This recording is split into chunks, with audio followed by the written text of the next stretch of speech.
तो भाई आज की इस वीडियो में हम बात करेंगे कि अगर आपने एक से ज्यादा कंपनी में काम किया है, एक से ज्यादा आपकी अगर सर्विस है, तो पुरानी जो पीएफ मेंबर आईडी है, पुरानी कंपनी का पेंशन का पैसा कैसे विड्रॉ करे, मैं आपको जो कंप्लीट जानकारी देने वाला हूं, आपको दिखाऊंगा जिससे कि आप अच्छी तरह से समझ सके। काफी सारे कमेंट भी आते हैं मेरे जो इंस्टाग्राम आईडी है जिसका नाम है आई प्रदीप शर्मा, वहां पर कि अभी हम जो है काम कर रहे हैं, नौकरी कर रहे हैं, हमारी जब यूएन मेंबर पोर्टल पर चेक करते हैं तो एक से ज़्यादा वहाँ पर सर्विस हमारी है, वहाँ पर मेंशन है, तो पुरानी कंपनी का पेंशन का पैसा हम कैसे विड्रॉ करें।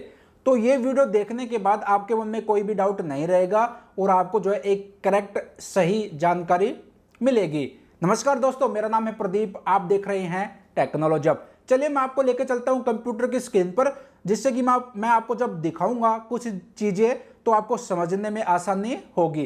तो यहां पर मैं आ गया हूं अपने कंप्यूटर की स्क्रीन पर और यहां पर आप देख सकते हो मैंने ईपीएफओ का जो यूएन मेंबर का पोर्टल है इसको मैंने ओपन कर रखा है और यहां पर मैं जो है अपना 12 डिजिट का यूएन नंबर और यहां पर पासवर्ड और ये जो कैप्चा कोड है यहां पर मेंशन करके साइन इन कर लेता हूं। तो यहां पर मैंने जो है सक्सेसफुली साइन इन लॉगिन हो गया है। अब यहां पर सबसे पहले मैं आपको दिखा देता हूं, यहां पर व्यू के ऑप्शन पर मैं क्लिक करता हूं और यहां पर सर्विस हिस्ट्री का जो ऑप्शन है इस पर मैं क्लिक करता हूं। तो यहां पर देखेंगे यहां पर जो है टोटल 5 पीएफ मेंबर आईडी है, 5 जो है सर्विस है और जो सबसे लास्ट में जो पीएफ मेंबर आईडी रहती है ना वो करंट जो है आपकी पीएफ सर्विस रहती है, करंट पीएफ अकाउंट रहता है। और आप जो डेट वाइज भी आप पता कर सकते हो, जैसे कि इस आईडी में ज्वाइनिंग थी 2016 की, इसमें है 2020 की, तो इस तरह से भी आपको पता चल जाएगा कि लेटेस्ट कंपनी आपकी कौन सी है, लेटेस्ट पीएफ अकाउंट आपका कौन सा है। अब यहां पर देखिए आपका जो यूएन अकाउंट है उसमें एक से ज्यादा अगर आपकी पीएफ मेंबर आईडी है, पीएफ सर्विस है इस तरह से, तो आपने अगर पुरानी पीएफ मेंबर आईडी का पैसा करंट में ट्रांसफर कर लिया है, तो पहली बात तो मैं आपको यह बता दूं कि जब भी आप पुरानी पीएफ मेंबर आईडी का पैसा करंट में ट्रांसफर करते हैं तो ओनली पीएफ का पैसा ट्रांसफर होता है, पेंशन का पैसा ट्रांसफर नहीं होता। पेंशन के केस में पेंशन की जो सर्विस हिस्ट्री रहती है, कितने साल आपने काम किया, तो वो सर्विस जो है ना वो ट्रांसफर हो जाती है आपके करंट पीएफ अकाउंट में। पेंशन का पैसा आपको पुरानी जो पीएफ की पासबुक है उसमें ही शो होगा। पेंशन का पैसा कभी भी जो है ट्रांसफर नहीं होता, ओनली कर्मचारी शेयर और नियोक्ता शेयर की जो अमाउंट है वो ही ट्रांसफर होती है पुराने पीएफ अकाउंट से नए पीएफ अकाउंट में, जो कि आपको दिखेगा भी कि इतना पैसा आपके पुराने पीएफ अकाउंट में था वो जो है ट्रांसफर हो गया है, आ गया है करंट पीएफ अकाउंट में। बट पेंशन का पैसा आपको पुरानी पीएफ मेंबर आईडी में ही शो होगा, क्योंकि पेंशन का पैसा कभी भी ट्रांसफर नहीं होता। पेंशन का जो कैलकुलेशन है वो ईपीएफओ का एक अलग नियम है, टेबल डी है, उसके हिसाब से कैलकुलेट करता है। तो पेंशन का पैसा कभी भी ट्रांसफर नहीं होता। पेंशन के केस में ओनली सर्विस हिस्ट्री जो है ना, कितने साल आपने काम किया, कितने साल की आपकी सर्विस थी, तो वो सर्विस हिस्ट्री ट्रांसफर होती है। क्लियर? एक बात तो आपको ये ध्यान रखनी है। अब दूसरी बात है, काफी सारे भाई कहते हैं कि जो पुरानी जो पीएफ मेंबर आईडी है उसका पैसा हम कैसे विड्रॉ करें। तो यहां पर मैं आपको बता दूं कि अगर आपकी इस तरह से एक से ज्यादा पीएफ मेंबर आईडी है तो ये जो पुरानी जो पीएफ मेंबर आईडी जितनी भी रहती है ना उसका पेंशन का पैसा आप विड्रॉ नहीं कर सकते। क्यों? क्योंकि देखिए अभी जो करंट जो पीएफ मेंबर आईडी है वो कौन सी है, यहां पर मैं लास्ट के 3 डिजिट दिखा देता हूं, ज्यादा नहीं दिखाएंगे, इंफॉर्मेशन शेयर नहीं करनी चाहिए यूट्यूब पर, क्योंकि ये यूट्यूब की गाइडलाइंस के खिलाफ रहता है। ठीक है, तो यहां पर मैं लास्ट के जो है 4 डिजिट में आपको दिखा देता हूं।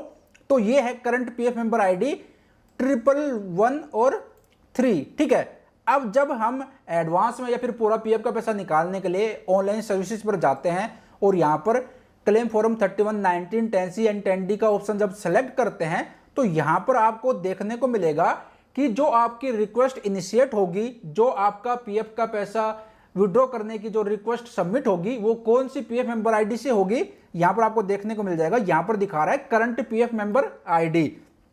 तो जब भी हम फुल एंड फाइनल सेटलमेंट के लिए फॉर्म 19 और 10C अप्लाई करते हैं तो रिक्वेस्ट कौन सी पीएफ मेंबर आईडी से इनिशिएट होती है, कौन सी by default PF member ID इनका सिस्टम पिक करता है, करंट पीएफ मेंबर आईडी, जो कि यहां पर आप देख सकते हो 1113, यहां पर मैं आपको दिखा रहा हूं, यहां पर देख सकते हो 1113 3 और यहाँ पर व्यू पर जाएंगे और सर्विस हिस्ट्री पर जब क्लिक करेंगे तो यहाँ पर देख सकते हो 1113। तो ये आपको क्लियर हो गया कि अगर आपकी एक से ज्यादा पीएफ मेंबर आईडी रहती है तो हमेशा जो रिक्वेस्ट इनिशिएट होती है, रिक्वेस्ट जनरेट होती है, वो करंट पीएफ मेंबर आईडी से जो है इनिशिएट होती है। अब करंट पीएफ मेंबर आईडी से आपकी रिक्वेस्ट सबमिट हो रही है तो करंट पीएफ मेंबर आईडी का ही पीएफ का पैसा और जो पेंशन का पैसा विड्रॉ होगा, पुरानी का नहीं होगा। अब इस केस में पुरानी जो पीएफ मेंबर आईडी है ना, उसका पेंशन का पैसा आप कैसे विड्रॉ कर सकते हो? तो उसका एक ही तरीका है। तरीका यह है कि जब भी आप कोई कंपनी ज्वाइन करे, यहां पर आपकी एक से ज्यादा पीएफ मेंबर आईडी अगर रहती है तो पुरानी जितनी भी पीएफ मेंबर आईडी आपकी यहां पर शो हो रही है, उनका पीएफ का पैसा आप करंट पीएफ मेंबर आईडी में ट्रांसफर कर लीजिए। आप पुरानी पीएफ मेंबर आईडी का पैसा करंट में ट्रांसफर कर लेंगे तो जब आप करंट कंपनी आप छोड़ेंगे, 2 महीने जब कंप्लीट हो जाएंगे, उसके बाद फुल एंड फाइनल सेटलमेंट के लिए फॉर्म 19 और 10C अप्लाई करेंगे तो आपकी जो रिक्वेस्ट है करंट पीएफ मेंबर आईडी से इनिशिएट होगी और जब आप फॉर्म 19 और 10C अप्लाई करेंगे तो रिक्वेस्ट सबमिट हो जाएगी फुल एंड फाइनल सेटलमेंट के लिए और आपने जो है पुरानी पीएफ मेंबर आईडी का पैसा करंट में ट्रांसफर कर लिया था। तो पुरानी जितनी भी पीएफ मेंबर आईडी थी उसका पैसा करंट में आ गया था और पेंशन के केस में आपकी सर्विस ट्रांसफर हो गई थी।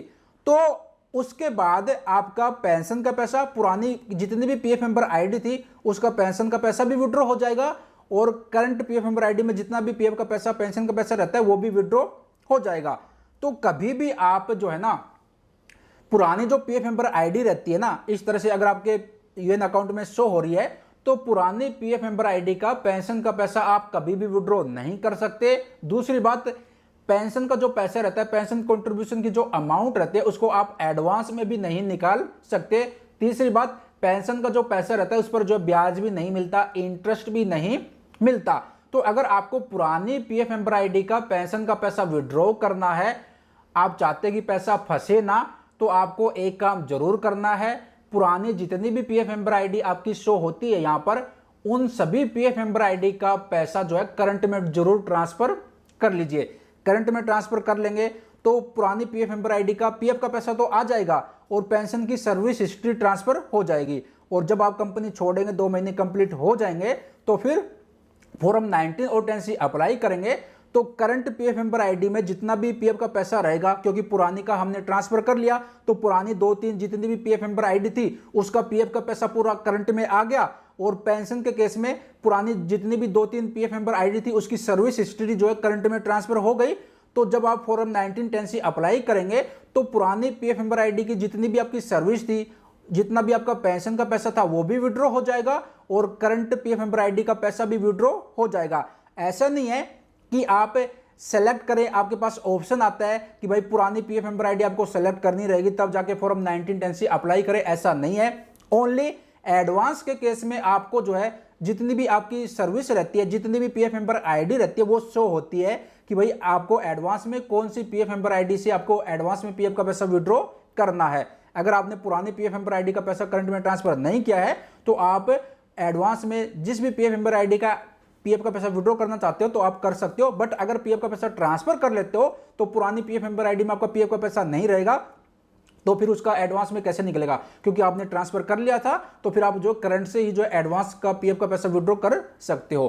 तो मैंने आपको बता दिया, अच्छी तरह से समझा भी दिया कि पुरानी पीएफ मेंबर आईडी का पेंशन का पैसा आप कैसे विड्रॉ कर सकते हो। एक ही तरीका है, जितनी भी आपकी पुरानी जो पीएफ मेंबर आईडी है उसका पैसा आप करंट में ट्रांसफर कर लीजिए। जब करंट में ट्रांसफर हो जाएगा उसके बाद जब करंट कंपनी आप छोड़ेंगे, 2 महीने कंप्लीट हो जाएंगे और उसके बाद जब फुल एंड फाइनल सेटलमेंट के लिए फॉर्म 19 और 10C अप्लाई करेंगे तो पुरानी पीएफ मेंबर आईडी का पैसा करंट में ट्रांसफर कर लिया था तो पीएफ का पैसा तो आ ही गया था, तो पीएफ का पैसा तो सारा आपको मिल जाएगा और जो है पेंशन के केस में सर्विस आपकी ट्रांसफर हो गई थी तो पेंशन का पैसा भी विड्रॉ हो जाएगा।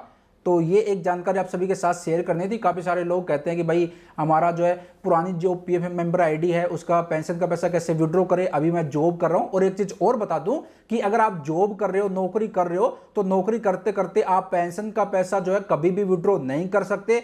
पीएफ का पैसा आप जो है एडवांस में विड्रॉ कर सकते हो, बट पेंशन का पैसा एक ही केस में निकलेगा, जब आप कंपनी छोड़ देंगे, 2 महीने कंप्लीट हो जाएंगे और उसके बाद फुल एंड फाइनल सेटलमेंट के लिए फॉर्म 19 और 10C अप्लाई करेंगे, तभी पेंशन का पैसा विड्रॉ होगा। एक बात और बता देता हूं, अगर आपकी टोटल सर्विस 9.5 साल से ज्यादा की हो जाती है तो फिर आपको पेंशन का पैसा नहीं मिलेगा। फिर ईपीएफओ का एक नियम लागू हो जाता है। नियम यह है कि अगर आपकी टोटल सर्विस 9.5 साल से ज्यादा की हो जाती है तो फिर आप एलिजिबल हो जाते हो ईपीएफओ से हर महीने पेंशन लेने के लिए। जब आप 58 ईयर के होंगे तो आपको ईपीएफओ की तरफ से हर महीने पेंशन मिलेगी ईपीएस 95 पेंशन स्कीम के तहत।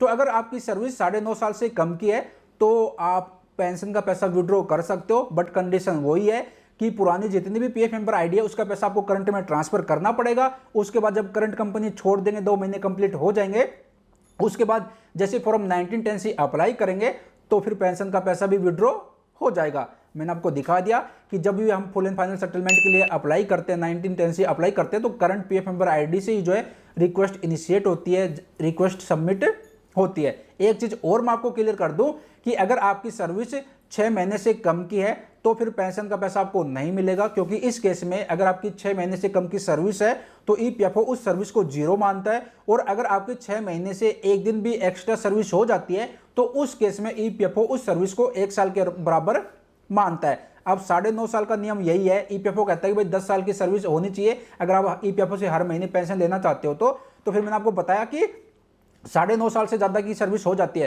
तो 9.5 साल से 1-2 दिन की अगर आपकी सर्विस हो जाती है, जैसे कि 9.5 साल से एक्स्ट्रा आपकी 1-2 दिन की सर्विस हो जाती है, तो फिर आपकी जो सर्विस है वो 10 साल की मानी जाएगी और आप एलिजिबल हो जाते हो ईपीएफओ से हर महीने पेंशन लेने के लिए। वीडियो थोड़ी सी लंबी हो गई है, बट मैंने आपको जो कंप्लीट जानकारी दे दी। काफी सारे लोगों के कॉमेंट आ रहे थे मेरे जो इंस्टाग्राम ट्विटर आईडी है जिसका नाम है आई प्रदीप शर्मा, वहां पर तो आपको पेंशन का पैसा कैसे मिलेगा, पेंशन के पैसों का क्या नियम है। अब अगर आप जानना चाहते हो कि फॉर्म 10D कैसे अप्लाई करते हैं, ईपीएस 95 पेंशन स्कीम क्या है, तो उसके ऊपर मैंने एक सेपरेट डेडिकेटेड वीडियो बना रखी है। वीडियो का जो लिंक है वो मैंने डिस्क्रिप्शन में दे दिया है इस वीडियो के, आप देख लीजिए, आपको समझ में आ जाएगा। और कहोगे दोबारा से वीडियो बनाए तो दोबारा भी बना देंगे, कोई दिक्कत नहीं है। तो आज की वीडियो में यही जानकारी शेयर करनी थी। आशा करता हूं जानकारी पसंद आई होगी। जानकारी पसंद आई तो वीडियो को लाइक कीजिए, शेयर कीजिए, और सबसे पहले लेटेस्ट अपडेट पाना चाहते हैं तो हमारे टेलीग्राम चैनल को जरूर ज्वाइन कीजिए। वीडियो के डिस्क्रिप्शन में आपको लिंक मिल जाएगा। मिलते जल्द एक और नई जानकारी, एक और नई इंफॉर्मेशन के साथ। अपना ख्याल रखिएगा। Bye bye, take care.